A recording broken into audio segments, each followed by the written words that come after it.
इतिहास में कुछ प्रतिज्ञाएं अमर हो जाती हैं। ऐसी ही एक प्रतिज्ञा थी देवव्रत की, जो आगे चलकर भीष्म कहलाए। अपने पिता की खुशी के लिए उन्होंने आजीवन ब्रह्मचर्य और हस्तिनापुर के सिंहासन का त्याग कर दिया।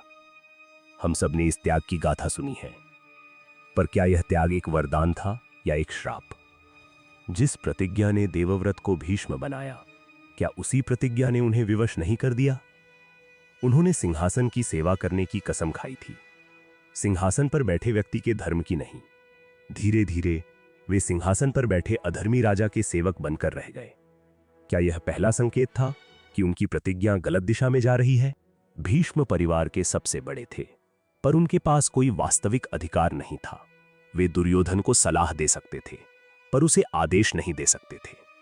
सिंहासन त्याग कर उन्होंने अपनी निर्णय लेने की शक्ति भी त्याग दी थी। क्या आज भी हमारे परिवारों में बड़े बुजुर्ग सलाह तो देते हैं, पर युवा पीढ़ी उनकी सुनती नहीं, क्योंकि अंतिम निर्णय तो उनका होता है जो घर चलाते हैं। भीष्म परिवार के सबसे बड़े थे, पर उनके पास कोई वास्तविक अधिकार नहीं था। वे दुर्योधन को सलाह दे सकते थे, पर उसे आदेश नहीं दे सकते थे। सिंहासन त्याग कर उन्होंने अपनी निर्णय लेने की शक्ति भी त्याग दी थी। क्या आज भी हमारे परिवारों में बड़े बुजुर्ग सलाह तो देते हैं, पर युवा पीढ़ी उनकी सुनती नहीं, क्योंकि अंतिम निर्णय तो उनका होता है जो घर चलाते हैं। अगर भीष्म ने प्रतिज्ञा न ली होती और वे राजा बनते, तो क्या हस्तिनापुर का बंटवारा होता? वे एक न्यायप्रिय राजा होते जो पांडवों और कौरवों दोनों को उनका हक देते। उनके एक व्यक्तिगत त्याग ने पूरे राष्ट्र को दो टुकड़ों में बंटने की कगार पर ला खड़ा किया। क्या कभी कभी हमारा व्यक्तिगत आदर्श हमारे परिवार या समाज के लिए विनाशकारी साबित हो सकता? जब वे बाणों की शैया पर लेटे थे, तब उन्हें अपनी भूल का एहसास हुआ। उन्होंने जीवन भर धर्म की रक्षा करने की कोशिश की, पर उनकी एक प्रतिज्ञा ही सबसे बड़े अधर्म महाभारत के युद्ध का कारण बन गई। उन्होंने सिंहासन की रक्षा की, पर उस पर बैठने वाले के धर्म की नहीं।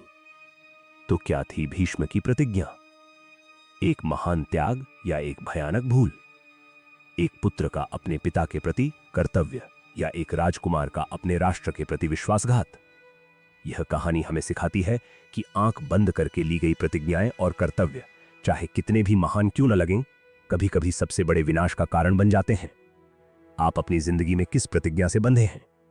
क्या वह आपको सही रास्ते पर ले जा रही है या भीष्म की तरह विवश बना रही है? कहानी पसंद आई? बस लाइक और सब्सक्राइब दबा दीजिए।